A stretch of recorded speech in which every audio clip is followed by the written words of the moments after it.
Bonjour à tous et bienvenue dans ce nouveau podcast Made in Batman Legend, un Bat-Talk numéro 31 qui sera consacré aujourd'hui au Paris Fan Festival. Et oui, pour ceux qui aiment se déambuler dans les allées de festivals en France, eh bien, il y avait la semaine dernière, alors on enregistre notre podcast, le Paris Fan Festival, deuxième édition en 2023. Et nous y sommes allés faire un tour avec deux autres membres de la team Batman Legend, puisque j'étais au Paris Fan Festival avec deux autres membres de la team Batman Legend qui sont également sur ce podcast. Oh, quelle coïncidence, puisque Benoît était avec moi. Salut Benoît. Salut, bonjour à tous. M- Mais aussi Alexandra. Salut Alex. Salut tout le monde. Alors voilà, bon, vous voyez peut-être pour ceux qui nous suivent sur YouTube, nos visages décomposés, eh bien tout simplement parce qu'on a eu plein de galères techniques pour lancer ce podcast. Bref, nous sommes là et nous enregistrons ce podcast avec toujours la bonne humeur pour remplacer les défaillances techniques. Sur ce, on va parler donc du Paris Fan Festival. Alors, petit préambule, effectivement, le Paris Fan Festival avait lieu donc le 15 et 16 avril dernier. Et nous y étions en tant que presse. Oui, effectivement, Batman Legend est un grand média de presse en France. Et nous avons pu déambuler dans les allées du festival, rencontrer plein de... Alors, il y a plein de choses que j'ai envie de dire et je pense que ce podcast est aussi là pour être vécu un peu comme dans ma tête. C'est tout fouillis, tout fouilla, un petit peu décousu, mais voilà, ça va être sympa de discuter de ça avec vous. L'idée, c'est peut-être dans un préambule de parler un petit peu justement de ce qu'on a déjà fait en termes de festival, notre expérience en tant que festivalier, j'ai envie de dire. Benoît, toi, du coup, les festivals en France, du coup, de comics, de pop culture, et cetera, c'est des choses que tu fais souvent, que tu as déjà fait, que tu fais pas du tout? Alors vraiment le gros dernier que j'avais fait, c'était en 2016, 2015 ou 2016 quand il y avait le Comic-Con qui était revenu, donc ça date. Et Ouais. j'en ai fait un tout petit, il y a pas longtemps qui était, vers chez moi à Saint-Cana. Mais voilà, c'est mes 2 derniers récents, t expériences dans les festivals. OK. Et Alexandra, je sais que tu as une plus grosse expérience des festivals, parle-nous un petit peu. Bah, ouais, j'en fais beaucoup. Je suis à environ à 1 tous les mois, quasiment. Après, il y a différents types de festivals. Il y a là, c'était plutôt festival, geek, où il y avait, la représentation de la pop culture en général. Après, il y a des festivals plus liés à la BD. Donc notamment, moi, ça fait, 3 ans où je vais, à Quai des Bulles à Saint-Malo. Il y a aussi le festival d'Angoulême. Donc moi, j'y suis allée 2 fois et c'était notamment les 2 fois où on a pu y aller Nico, pour Batman Legend. Et après il y a des festivals plus, spécialisés. Là, à Reims, j'ai testé le Pop Woman Festival, qui est une deuxième édition, mais bon, la première édition était pendant le covid et qui est un festival féministe et pop culture. Et donc je suis habituée à en faire. Je fais aussi beaucoup depuis 2 ans le Angers Geek Festival et Bordeaux Geek Festival, qui sont la même structure du coup qui sont dispersés à Angers et Bordeaux. Et je bosse actuellement avec un festival qui s'appelle le Geek Life, qui a eu 4 éditions au Mans et là une première édition à Laval en septembre.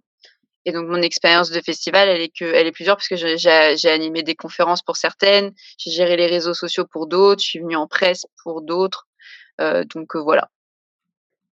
Oui, effectivement, du coup, et puis on a partagé pas mal de festivals, alors ça remonte un peu, mais avec Batman Legend, on a eu des Mmh. stands, Oui, dans c'est vrai. certains festivals. Alors c'est peut-être quelque chose qu'on va relancer, courant cette année ou peut-être l'année prochaine, parce que, bah, c'était cool de pouvoir venir, à la rencontre de vous qui nous écoutez et de tous les fans de Batman qui, parcourent les allées des festivals.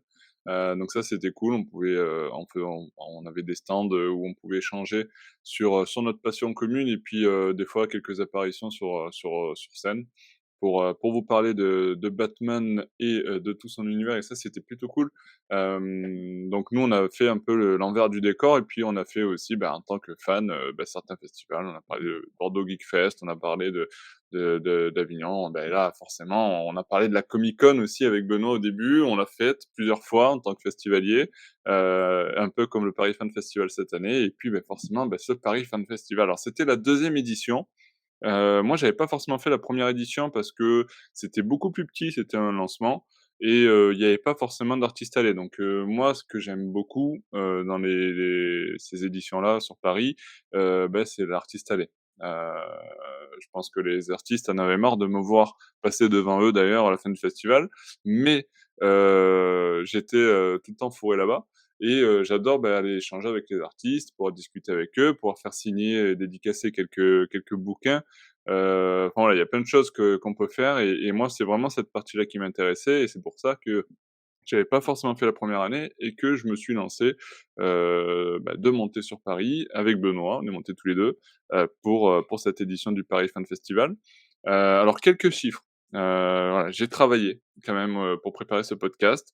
Je n'ai pas fait de plan, précis pour, mener ce podcast à bien, mais j'ai préparé quelques chiffres. Le Paris Fan Festival 2e édition, c'est, 160 exposants, 1,5 million d'euros d'investissement.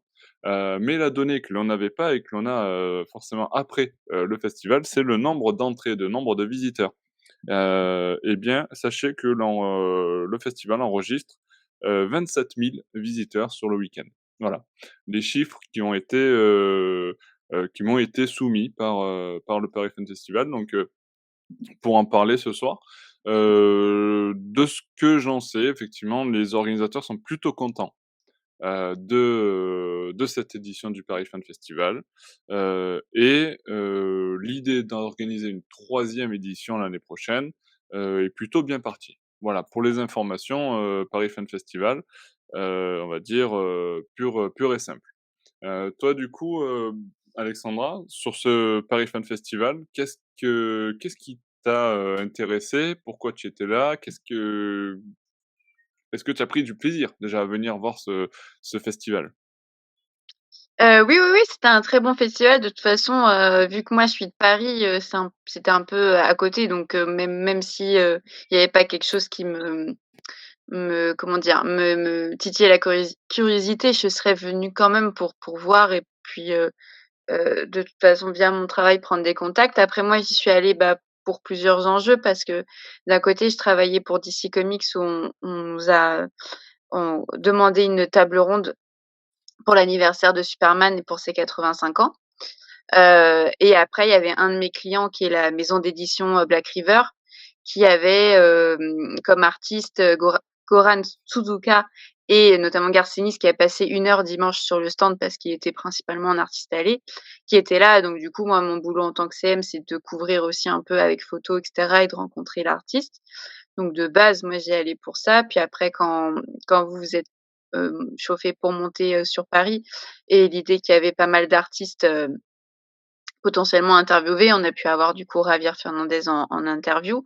Moi de mon côté, sur Comme dans ta bulle, j'en ai pas eu parce qu'il y a eu des retards de mails et cetera et d'organisation. De toute façon, c'était pas plus mal parce que, finalement ces 2 jours sont passés très vite en termes de contenu de prog ou de rencontres, autant, personnelles que professionnelles et en fait le gros plus que enfin c'est grâce à l'artiste allé qui a fait ça, mais il y avait vraiment toute la «communauté comics» entre guillemets.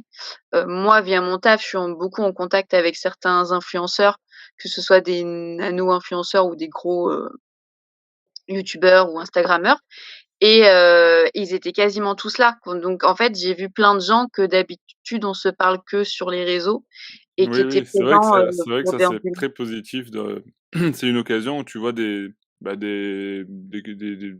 enfin, voilà, des potes avec qui tu discutes de temps en temps et en fait, tu les vois genre tous les 4 ans, dans ces événements-là, quoi et sinon tu Mmh. les vois jamais. Donc c'est vrai que Ouais, c'est parce l'occasion de qu'ils ont croiser pas du monde que tu as pas l'habitude de voir, ouais. Moi, voilà, ça faisait très longtemps donc j'avais pas fait ce genre de festival et c'est vrai que, enfin voilà, il y a eu beaucoup de choses, sur Batman et cetera. Là, on voit la Batmobile, mais il y avait aussi un petit projecteur, enfin des petites mises en scène qui étaient sympas. Après c'est vrai que voilà, au niveau de l'artiste allé, c'était génial de voir tous ces auteurs ou ces dessinateurs, qui étaient là et qui étaient disponibles. Ça faisait voilà, je dis ça ça faisait longtemps, donc je savais pas trop exactement le fonctionnement, qu'il y avait avec, donc les commissions et cetera. Ça, c'est quelque chose qui m'était, complètement sorti de l'esprit et j'ai eu un peu de mal. Mais, après sur tout le reste du salon, que ce soit le musée du cinéma de Lyon, tous les fans de Star Wars, de Stargate et cetera, c'était vachement sympa, de voir toute cette communauté geek, en fait, finalement réunie à un seul et même endroit. Ouais, c'est vrai que je pense que c'est comme disait Alexandra, pour refaire le pont avec Alexandra, c'est cette artiste allée, elle a aussi ramené, une communauté qui n'était plus présente dans les festivals de ce type et du coup, bah, c'est là où tu recroises, bah, comme on disait des amis que tu vois jamais, donc c'est là que c'est très intéressant. Moi, j'ai adoré ce moment, pour ça aussi, quoi. En plus de pouvoir croiser des artistes, alors il y avait plusieurs artistes, qui, travaillaient sur Batman, hein, au niveau des invités, de l'artiste allait. Alors pour en citer quelques-uns, bon, il y avait Olivier Coipel, qui a fait un petit peu de Batman, il y avait Simone Di Meo, on a pu croiser, bah, Javier Fernandez, hein, on en a parlé, mais effectivement on l'a eu aussi en interview, donc on a pu enregistrer l'interview que vous retrouverez bientôt sur notre chaîne YouTube, ou sur le site batmanmuseum.com et Comment il y s'appelle avait, Miguel qui nous Mendonça, Belén Ortega, Declan Shalvey, voilà, il y avait quand même du beau monde, Alvaro Martinez, Ramvé, Xermanico, et puis même hors Batman, on avait quand même du Garcenis qui était là, Pepe Larraz, donc il y avait quand même, du monde, intéressant pour les fans de comics. Oui, oui, tout à fait, c'était, pour ça, voilà, il y avait, cet espace-là qui était vraiment plus au niveau comics, avec, les éditeurs. C'est bon, même si on pouvait regretter qu'il y avait pas forcément tous les éditeurs, moi, en tant que fan de comics, il m'en a manqué un ou 2.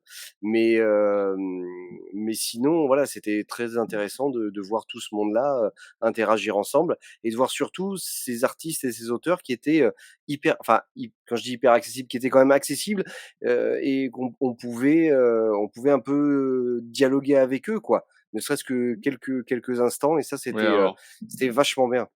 Benoît, je sais que tu me vois venir, mais est-ce que tu peux parler, à notre communauté de ton mini AVC? Parce que quand même, il faut en parler. Je pense que c'est important aussi de prendre des précautions. Si vous êtes dans C'est le vrai, cas de Benoît, c'est et vrai. que vous êtes, vous êtes prêt à rencontrer un artiste que vous adorez beaucoup, Mmh. faites attention, ça peut être très dangereux pour votre santé. Heu Parce que du coup, effectivement, Benoît, bah, a rencontré, un artiste qu'il adorait. Tu peux en parler si tu veux ou pas, hein, je sais pas, on enchaîne sur autre Oui, chose si oui, tu veux enchaîner, mais non. Non, mais il y a ça pas de fait problème, partie du je folklore de l'événement, j'adore ça. non, mais je suis en paix avec ma honte, mais non, je suis allé alors j'ai rencontré en fait, j'ai enfin rencontré à donc à ce festival, il y avait, un des autres participants du, Batman Day, où on a concouru ensemble, c'était Denis et du coup, il était dans la file d'attente pour aller voir, Olivier Coipel et il me dit: «Regarde derrière, il y a Garth Ennis, il est tout seul». Donc je sors mon comics très rapidement, j'y vais vite, je lui tends le Punisher et je lui dis: Your Punisher is the best ever», un truc comme ça, je crois. Il me le C'est ça. dédicace, il me le Ce qui veut dire votre Punisher est, l'un des et c'est le meilleurs, quoi. meilleur, Ou c'est voilà, le meilleur, ouais. c'est ça. Il me retend mon truc, signé, j'étais comme un gosse et je pense, parce que je suis pas sûr à 100 parce que Je pense j'étais pas aussi, vraiment concentré. je Il m'a pense posé aussi. une question et moi j'ai fait: «Ouais» et je me suis barré.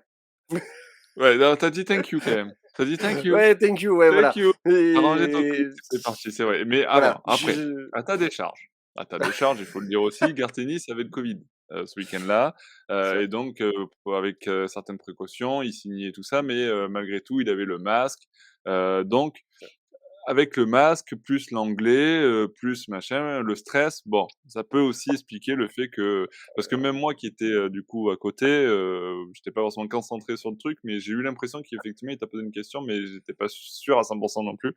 Ouais. Mais voilà, mais bon, du coup, il est resté sans réponse et pour la petite anecdote, juste après la signature de Benoît, Garcinis s'est levé et est parti. Bon, heu Donc peut-être pour les vexé, autres, désolé, c'est ma faute, hein, si peut-être vous avez pas pu avoir vexé de signature, par c'est ma faute, désolé. par cette situation. Alexandre, est-ce que toi, tu as eu un mini AVC pendant ce week-end ou pas? Non? Alors attention, on va éditer quand même une seule règle, pour ce podcast parce on partage notre expérience, sur le festival et c'est ce qui fait aussi un peu l'attrait de ces festivals-là. Mais, ce qui s'est passé, samedi soir reste samedi soir. Voilà. Non, j'allais pas en parler. Non, mais je le dis avant parce que non, le samedi soir, c'est toujours un peu un peu un peu la déconnade. On va boire un coup et puis c'est vrai qu'on a bien rigolé.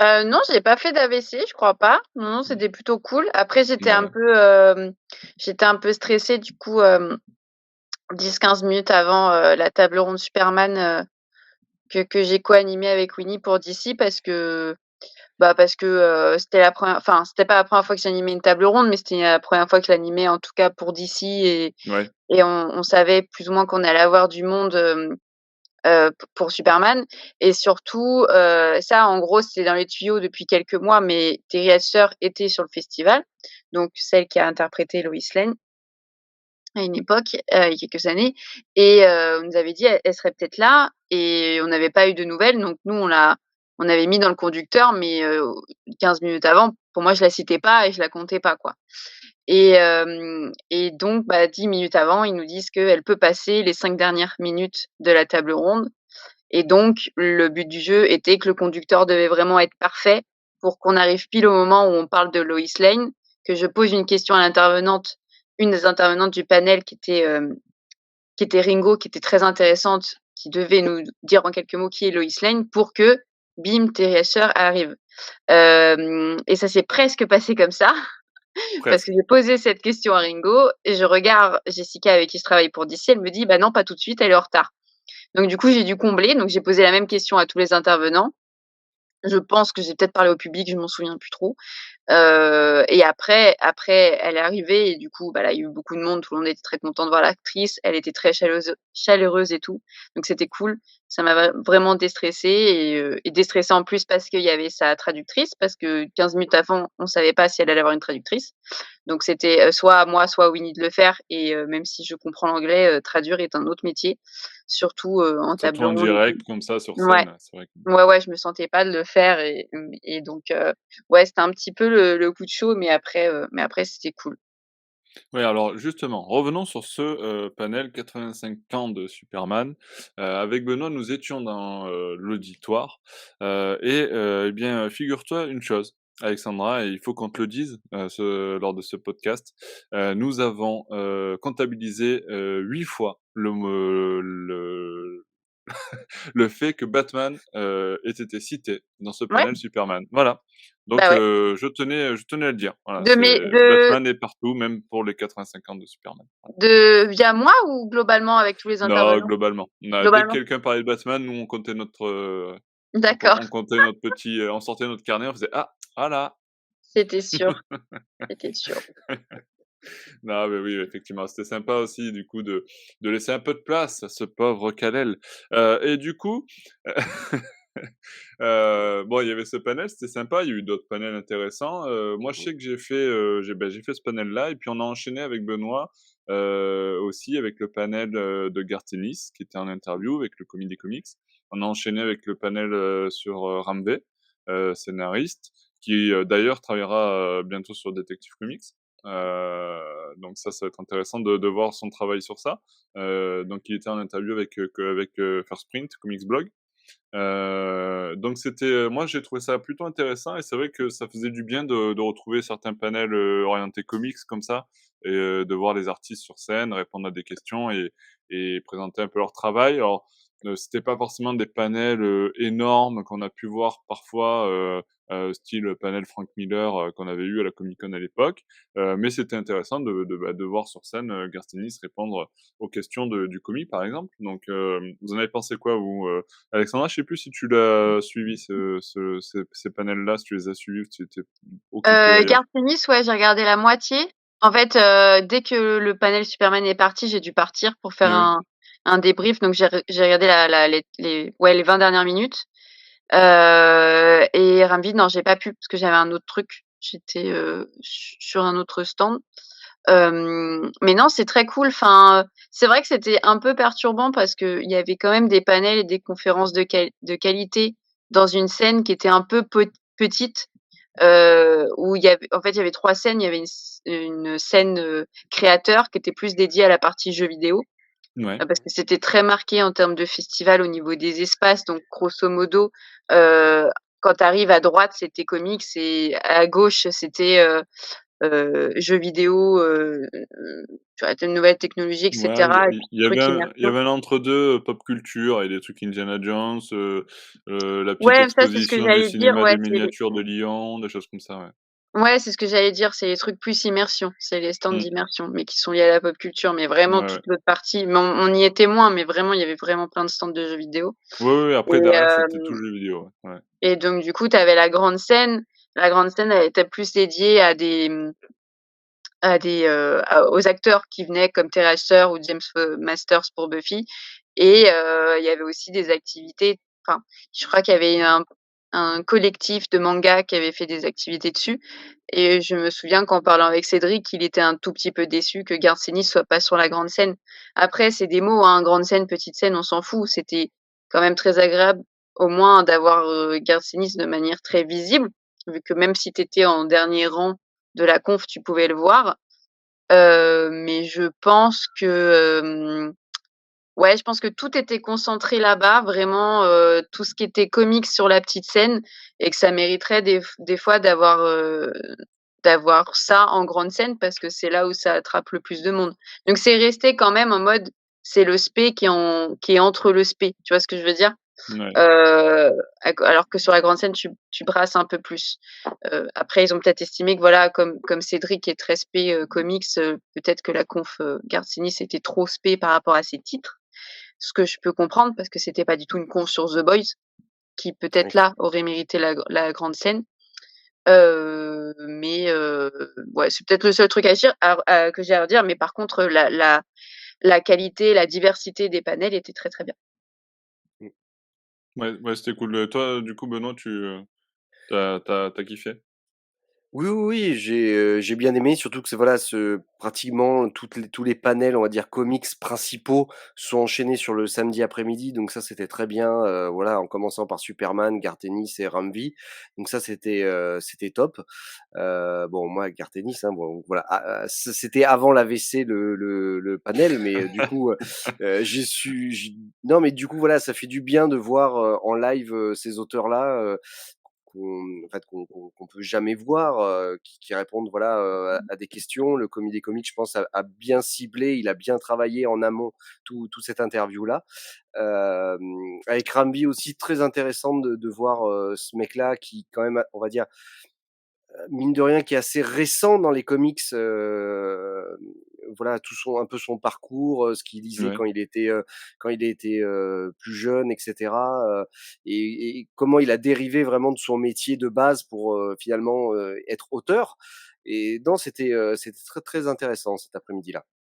Ouais, tout à fait et puis, le dimanche, alors on a enregistré le matin l'interview avec Javier Fernandez, hein. Javier Fernandez, c'est un illustrateur, espagnol qui a travaillé avec DC Comics, qui a notamment travaillé sur, Nightwing, Rebirth, et qui a fait, par exemple, si vous avez lu récemment, Batman One Bad Day, consacré à Double Face, et bien, c'est lui, l'illustrateur de ce récit et du coup, on a pu, l'interviewer le dimanche matin. Bon, je vous dévoile pas ce qui a été dit pendant l'interview, vous verrez ça, très bientôt sur notre chaîne YouTube, mais en attendant, je sais aussi, Benoît, que tu as interviewé une autre personnalité qui t'a travaillé, Oui. avec DC Comics et notamment, pour, une nouvelle série télé, qui fait son apparition. Alors, dis-nous tout, Benoît. C'était qui? C'était pourquoi cette interview? En fait, le dimanche, matin, enfin fin de matinée, il y avait, un panel sur une nouvelle série animée qui s'appelle Batwheels, donc qui est une série animée, pour principalement, on va dire, pour les enfants, on va dire, entre, jusqu'à, on va dire 3-6 ans. Voilà, c'est un petit peu le cœur la cible de la série. Et il y avait Antoine, alors j'espère que je le prononce bien, encore une fois, Charéron, qui était là, qui est le réalisateur de cette série, qui est français, donc, et qui a en fait, qui a concouru, hein, auprès de DC et de Warner pour pouvoir réaliser cette série, qui a concouru avec plusieurs autres réalisateurs et bah, qui a gagné.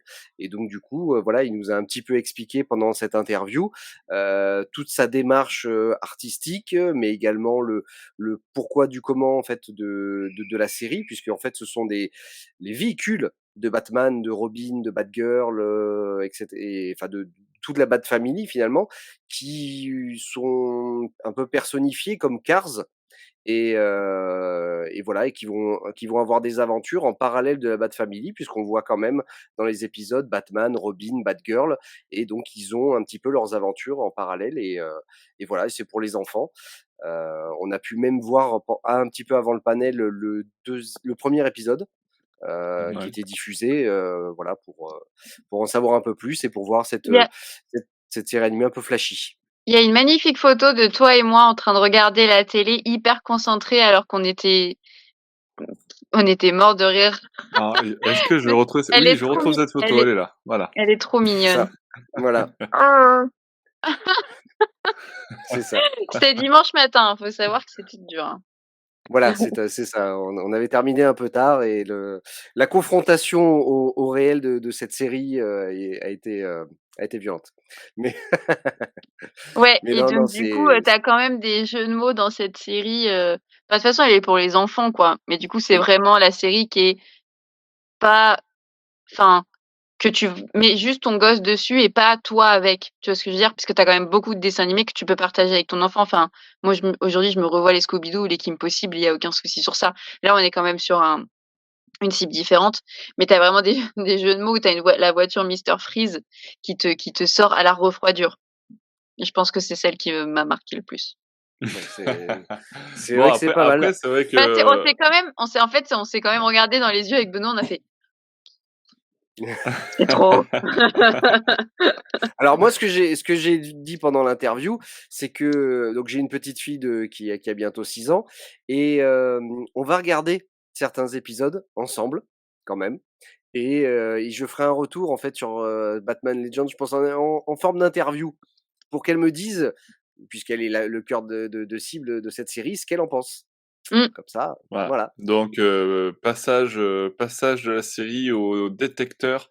En tout cas, on va pouvoir voir un petit peu, si ta fille va apprécier cette série Batwheels et en attendant, vous Exactement. pourrez retrouver l'interview d'Antoine Charéron, un réalisateur de Batwheels sur Batman Legends et sur, notre chaîne YouTube. Comme pour Javier Fernandez, ça arrivera très vite et certainement plus rapidement que Javier Fernandez parce que pas de traduction à faire.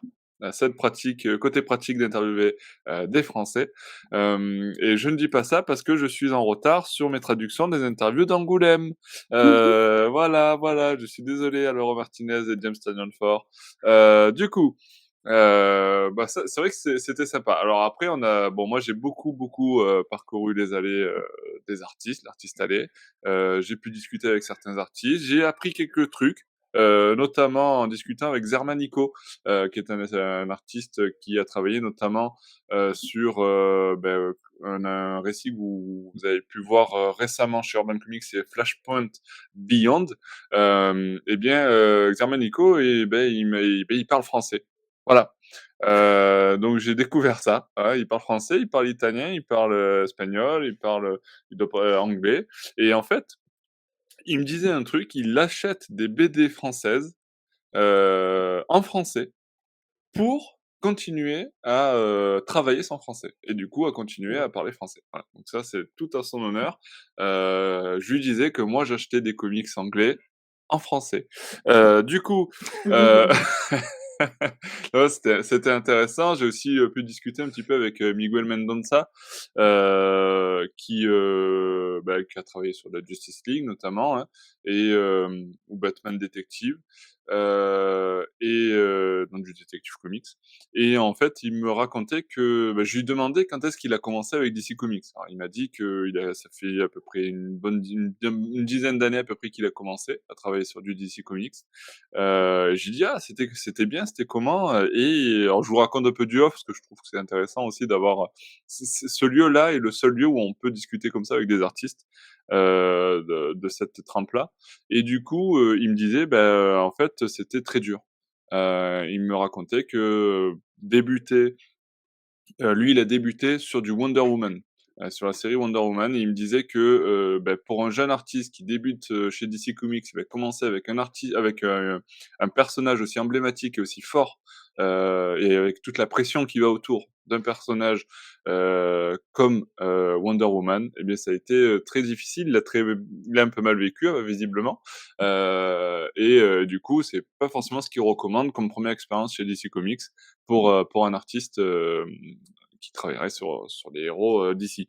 Donc voilà, un petit peu ce retour d'expérience, ça c'était sympa, de discuter avec des artistes comme ça, à la volée, parce que, beh, parfois ils sont tout seuls à leur table, ils sont disponibles pour que vous puissiez faire, signer vos livres, ils vous font un petit autographe, et puis vous pouvez discuter un petit peu avec eux, si vous ne faites pas d'AVC bien sûr, mais du coup non, mais je te charme, mais c'est vrai que c'était furtif, et c'était rigolo, et c'est pour ça que c'est aussi bien d'en parler, en toute chambrerie, comme on sait bien le faire chez Batman Legends.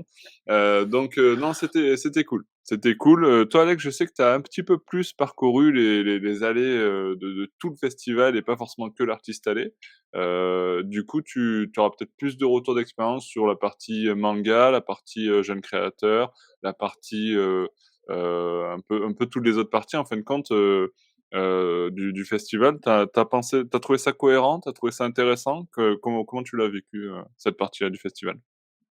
La partie manga, je l'ai pas trop vue, je t'avoue. Ouais, Je sais pas si vraiment il y avait une partie manga, il y avait une bah, partie, toute la partie au fond, c'était quand même plutôt orienté bah, en tout cas, c'était de c'était la plutôt bouffe. orienté Japan, ouais. C'était de la bouffe plutôt. Enfin, dans ce cas-là, tout au fond, tu avais la partie plus restauration, mais Mmh. ça dans tous les festivals, tu as de la restauration, coréenne, japonaise, Ouais, ou ouais. chinoise. Enfin, ça fait, je ne il y en a toujours eu quoi, parce que c'est lié un peu, à la pop culture. Pur manga, je crois pas qu'il y avait vraiment de stand. Il y avait un stand, hem, j'ai plus le nom, mais d'une boîte qui fait des figurines et qui peint des figurines, liées, à la culture, C'est pas manga. Kitsume ou un truc comme ça? Non? Ouais, je pense que c'est ça.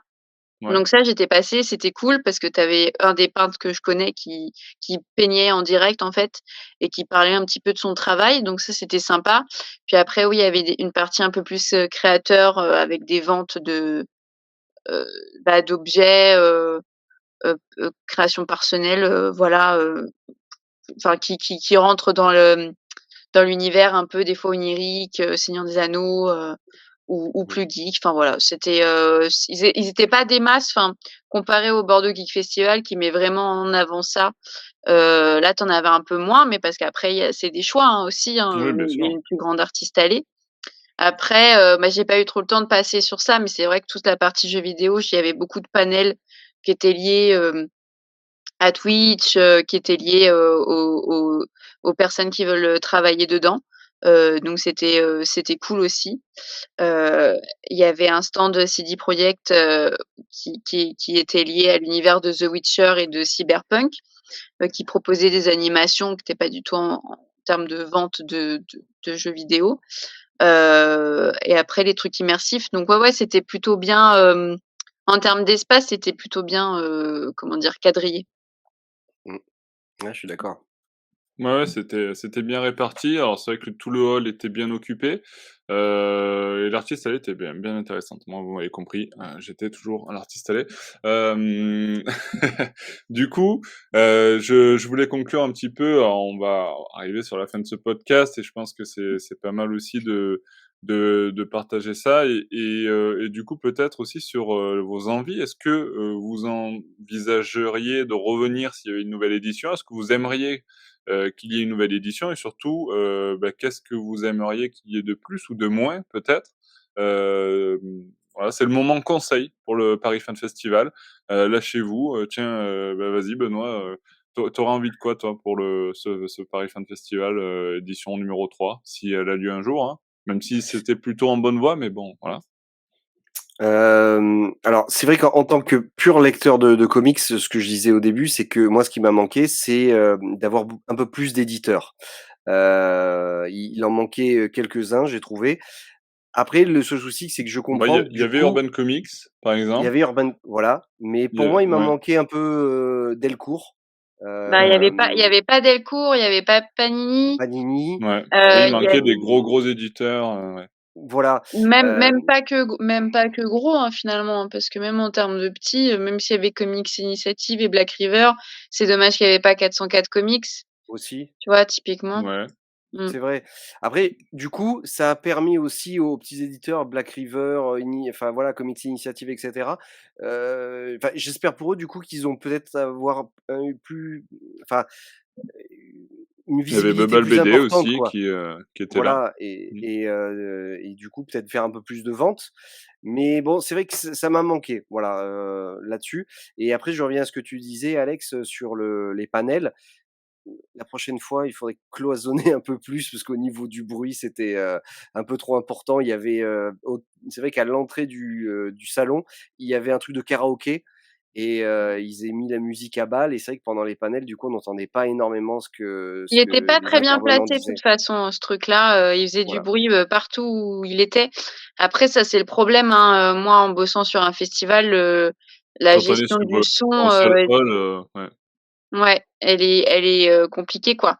Parce qu'après sinon c'est un vrai casse-tête pour caler, ton a une activité silencieuse et une activité musicale et le truc, c'est qu'il faut toujours qu'il y ait de la musique pour qu'il y ait toujours de l'ambiance et que Mmh. ça fasse pas plat. Mais je suis d'accord qu'avec toi que le truc de blind test musical, était peut-être, aurait pu se décaler au centre entre les 2 confs.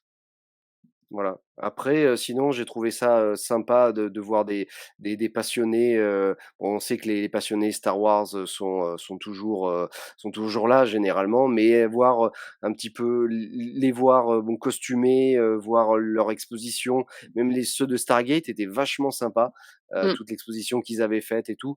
Ça c'était bonnard et après bon, il y avait plein de d'Harry Potter et cetera, mais voilà, mmh. non, pour ce que je disais, c'était plutôt au niveau de l'édition et voilà et au niveau du bruit, après le reste j'y retournerai avec plaisir l'année prochaine.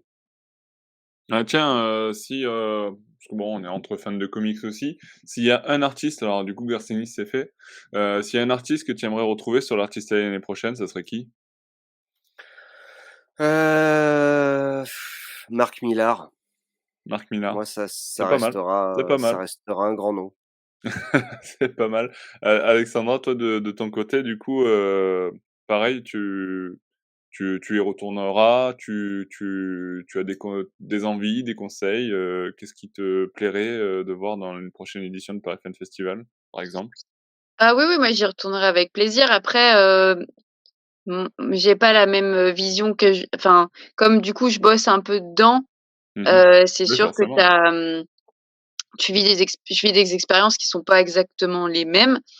Après non, non, typiquement c'était une très, très bonne, convention, mais j'ai pas eu le temps de tout faire parce que enfin j'avais dit à une fille de l'orga qu'il manquait des jeux. En fait, il y en avait plein, mais du coup, quand tu es embrigué dans des confs et cetera, même quand tu es là les 2 jours pleins, tu as pas vraiment tout le temps de faire les activités. Tu as le temps de faire le tour parce qu'au final, même si c'était plus grand, c'est que c'était quand même, enfin en une après-midi, tu avais eu le temps de faire le tour, mais voilà, j'avais pas, tout fait. Mais oui, pour la partie comics, en tout cas, je pense que c'était leur défi de cette année de proposer ça, parce que c'était une première chose qu'ils ont communiqué, hein, et clairement c'est ce qu'ils ont communiqué le plus. Donc ça veut dire que c'est ce qu'ils attendaient en termes de retombées, et et d'images et financières et enfin quand tu commences les Garcenis, je vois pas pourquoi ils pourraient pas récupérer d'autres noms. Mais pour ça, je pense faut aussi un suivi des éditeurs comme tu dis. C'est dommage que Panini n'était pas présent, eux qui développent tout ce qui est graphic novels, donc le côté indé que fait Urban Indies, bah, ils avaient aussi, toute leur place, ici. et Delcourt qui fait un très, très bon travail édito, c'est dommage. Panini, eux, font de moins en moins de festivals, donc c'est pas trop étonnant. Delcourt, je pense qu'ils avaient besoin de se mettre en confiance ou qu'ils avaient pas, voilà, prévu. Hem, mais non, non, c'était cool, ouais, je conseille complètement. C'était très bien. Ouais, pareil, une idée d'un artiste que tu aimerais retrouver l'année prochaine? Brubaker. Ah non, tu me l'as volé, j'allais le dire. Allez Ah vite, faut que tu en mince, choisisses un autre. mince, il faut que j'en trouve un autre. Merde, merde. Bah, écoute, je sais pas, voilà, voilà, je suis Bah, il y a parti Jeff prise. Lemire, sinon. Tu dis Jeff Lemire, moi je prends Bob Baker du coup. Le mec il s'arrange. Bon, voilà, donc bon, ben voilà, ouais, l'idée de ce podcast était là, c'était de vous partager un petit peu notre expérience, vous partager un petit peu nos retours par rapport à ce Paris Fan Festival, nos envies sur les années. Voilà, on se place comme ça en disant on a envie de Brubaker, Jeff Lemire Marc Millar, ça? Tu C'est dit, ça. Benoît. Mmh. Donc voilà, on place nos envies, nos idées comme ça. Mais effectivement, en tout cas, dans tous les cas, c'était, vachement cool de participer à cette édition. Et puis, j'espère qu'il y en aura d'autres parce que des événements comme ça qui nous permettent d'approcher les artistes, notamment qui travaillent sur du Batman, c'est pas tout le temps, le cas et là, du coup, c'est cool de pouvoir avoir ça en France. Donc j'espère que ça continuera dans ce sens-là. Merci Benoît, merci Alexandra pour votre participation à ce podcast qui a été compliqué à lancer parce qu'on a eu beaucoup de problèmes techniques, mais on était là, jusqu'au bout, vaillant et fort. Heu et puis, Mmh. du coup, j'en profite pour faire un gros bisou à tous ceux qu'on a croisés au Paris Fan Festival. Heu, Tous ceux qui nous ont arrêtés pour une petite photo ou un petit mot parce qu'ils suivent nos podcasts ou ils regardent nos articles et du coup, ça fait vachement plaisir. Donc, je vous fais un gros coucou, via ce podcast. Je vous invite, du coup, tous ceux qui étaient au Paris Fan Festival à donner vous aussi vos avis sur cette édition du Paris Fan Festival. Nous raconter vos histoires, vos mini AVC, les artistes que vous avez pu rencontrer ou faire signer, etc. Mettez tout ça dans les commentaires de cette vidéo sur YouTube ou sur l'article Batman sur batmanlegend.com ou sur les réseaux sociaux. Il y a Facebook et Twitter qui est là. Ben, bref, vous trouverez bien votre place. Je vous remercie encore. On se donne rendez-vous très très bientôt pour déjà publier les interviews qu'on a enregistrées pour de nouveaux podcasts et de nouveaux articles sur Batman Legend. À très bientôt. Merci. Ciao, ciao, ciao. Salut! Salut!